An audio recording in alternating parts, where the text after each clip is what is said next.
कांदा उत्पादकांसाठी मोठा दिलासा देणारी बातमी आहे। नाफेड आणि एनसीसीएफ कडून थेट बाजार समित्यांमधून आता कांदा खरेदीचा निर्णय घेण्यात आलाय।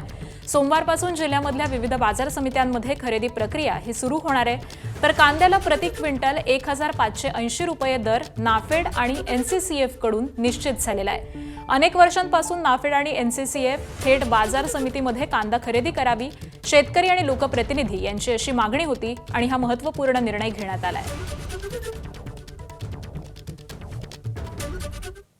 जून सुरू होऊनही उन्हाची तीव्रता कमी होत नसल्यामुळे डाळिंब बागेवरती तेल्या रोगाचा प्रादुर्भाव होऊ लागलाय।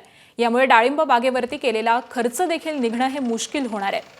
तर यामुळे येवल्यातल्या जळगाव नेऊर इथल्या डाळिंब उत्पादक पवन शिंदे, गोकुळ शिंदे आणि योगेश शिंदे यांनी आपल्या 6 एकर डाळिंब बागेवरती ट्रॅक्टर फिरवून बाग नष्ट केली आहे। शासनाने शेतकरी हिताचे निर्णय घेऊन शेतकऱ्यांना मदत करावी अशी मागणी आता शेतकऱ्यांकडून केली जाते आहे।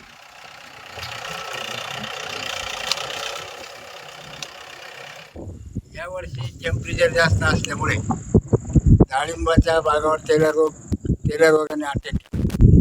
आमचं वैयक्तिक नुकसान 6 एकराचं कमीत कमी 25 ते 30 लाख रुपये झालं।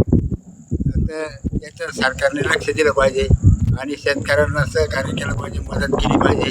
तेल्या रोगाचा जास्त अटॅक झाला, त्यामुळे शेतकरी अगदी मेटाकुटीला आलेले आहे। पुढील खरीपचं पीक कसं उभं करावं यासाठी शेतकरी चिंतित आहे।